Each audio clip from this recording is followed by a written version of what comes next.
What's going on, everyone? This is Mitch. Hope you all had a great day. We're almost at the end of the work week, so thank God for that. Um, Things have flipped a little bit today, and it's not super surprising. It's actually very common for it to happen. It happens in the winter, it happens in hurricane season. So we're going to talk about what I mean by that and break down the models as far as the tropics, what's going on out there, what can we expect in the near term, some thoughts on the long term. We're also going to break down the rest of the month as far as weather, immediate weather here in the lower 48. What can we expect? What pattern are we going to have in place here in the eastern U.S.? And really just break those things down. Um, we're cruising right on through the year. I mean, we're almost to July. Suddenly we're going to find ourselves in fall before we know it. So cruising right on through summer. Hopefully we cruise on fast. Gotta tell you, I'm not a big fan of summer, even living in South Carolina. But before we get going in this video, if you guys have not subscribed, definitely consider hitting the subscribe button. I upload every single day.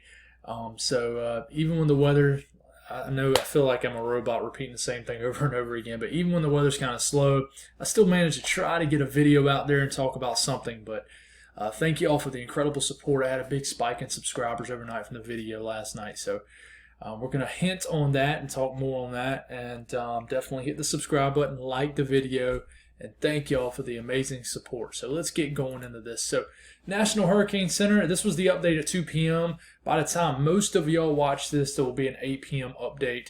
And the percentage on this might change, but for now there's a 40% chance, and it's increased since last night's video, 40% chance of this developing into maybe a tropical depression in the next 5 days. We're going to talk about this in the front end of this video. This is what we're going to really talk about. The models were going crazy on this, the ensemble models, the operational models, but they let, how can I put this?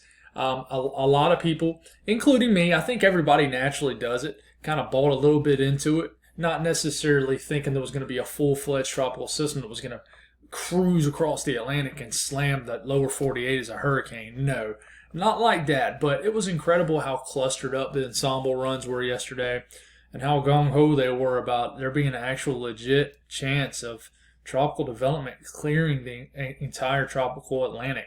And there still is, but chances are significantly lower today, and we're going to break that down for you guys. But it just looks like this thing is actually developing a lot more north than previously maybe predicted.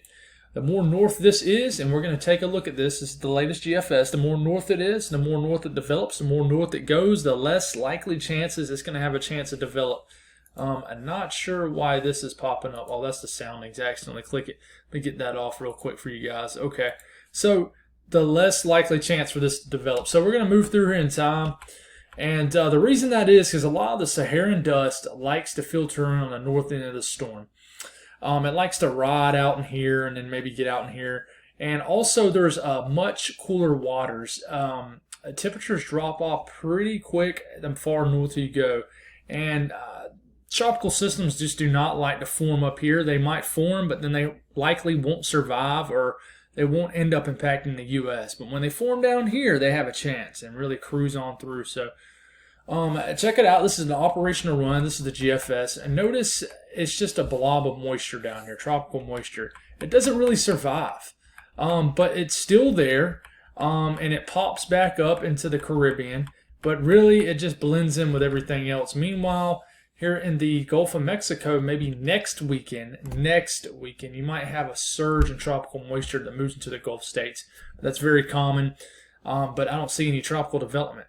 The thing is I think what kind of happens here in the short term is there really isn't enough ridging in place to really suppress this far enough south and keep this in a south, more of a south dominant storm here.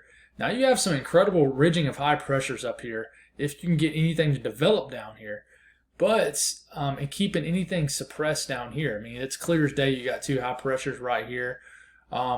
Possibly, it's hard to know exactly where a ridge high pressure is going to be 8-9 days out, but you have a pattern in place that keeps any tropical development way down here. But what does it do in the short term might actually kind of kill it. European, which was the pretty aggressive run 24 hours ago that showed a tropical system making the whole long haul across the Atlantic, just shows a blob of tropical moisture. It doesn't really show anything down there, right? We're getting all the way until this time next week. And really, there's just no tropical development. It actually shows a cold front, another cold front for the 4th of July weekend, making it all the way down almost the Gulf Coast. I don't know what's up with all these summer cold fronts, man. This is incredible. You look at the Canadian run, nothing. It shows that crazy potential hurricane off the coast of Mexico next week. But as far as tropical development, you're not really seeing much. And really don't see nothing, really the duration of the run. So we'll look at the ensembles, the SpaghettiOs, the EPS ensembles. Remember yesterday it had these things cluttered up right here, making the long run, and then splitting up right in here. There is absolutely hardly nothing now. So one little blip out there. It did a complete almost 180 today. It really did. The chances of tropical development really dropped off. Do I think that this is going to survive? I do not. Do I think it has a chance maybe in the near term? Possibly. But actually, I think the near term is what actually is going to cripple the storm, to be honest. So let's talk about what's kind of going on now. What can we expect the rest of the month? Well, as far as this weekend, we have some active weather in Ohio Valley in the Midwest. There's going to be multiple mesoscale convective systems really here in the Midwest that's really going to be impacting areas of Iowa, Missouri, Kansas, Illinois, Indiana, just the Ohio Valley. A very active weather day tomorrow in that area, Saturday. But we get into the weekend, you're starting to look for any storms here in the southeast. Well, tomorrow there is going to be a threat of some storms. They're not going to be very widespread, but they're going to be around, especially in the Carolinas. They're actually going to be moving from the coast inland, so from southeast to northwest is how they're going to be moving in a general direction. You get into Saturday, I think chances of storms are going to be even more widespread. What's going on is you have a high pressure out here, so the directional flow is from this way. It's from the southeast, so it's moving southeast to northwest. So you're going to have some tropical downpours as humidity really increases. By the way, if you live in the southeast and mid-Atlantic, things like that, it's going to be a very nice, crisp, fall-like Friday morning. I think even areas in my home state of South Carolina, I think areas could end up getting into the upper 50s. So really nice weather. But for Saturday, any weekend activities here in the southeast and mid-Atlantic, there is going to be chances for basically some storms to really fire up near the coastal areas and move northwest through areas of Georgia, South Carolina, North Carolina, and even Virginia, and really isolated nature storms really anywhere. So we watch for that. You're looking on down the road here. Notice the brownish, the whitish colors, the almost bluish colors, purplish colors. That's more of the drier air. Tomorrow you'll notice a big switch. It'll go from dry air to very humid air very quickly tomorrow in areas that have dry air in place at the beginning of the day tomorrow in the eastern U.S. But the yellows and the reds, that's more tropical moisture. Not crazy deep tropical moisture, but much more humid air dominates the rest of the month. And we watch a weird little, I don't know if this is an upper level low. I haven't looked really good into it. But a crazy area of much drier air around the 4th of July period. That's very far out. It's kind of hard to know exactly what it's going to do. Rainfall as far as rainfall as far as through the rest of the month.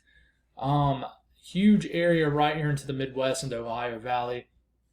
But as far as the southeast, it'll be hit or miss. I think the coastal areas will see some rain.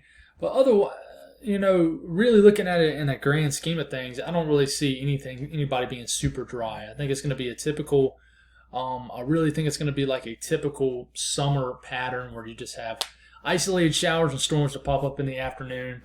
And nothing crazy, nothing special, just average weather. As far as temperatures, I really think it's going to be pretty much average. We're going to have a cooler than average day maybe tomorrow across certain areas, but I think the Northeast and the Mid-Atlantic begins to warm up.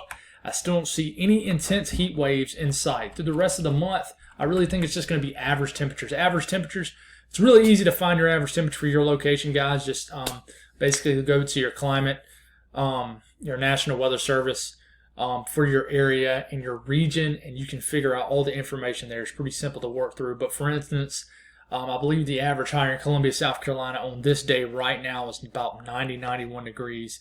And I think our high today was 84, 85, so much below average.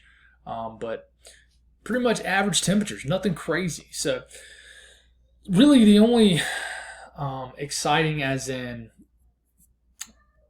impactful potential weather really look at is the tropics right now. So, and really there's nothing, no immediate threat at all. It's just some interesting weather way out in the MDR, and which is the Atlantic. So we'll continue to check that out over the weekend. That's all I got, guys. Thank y'all for the continued support, and y'all have a blessed night.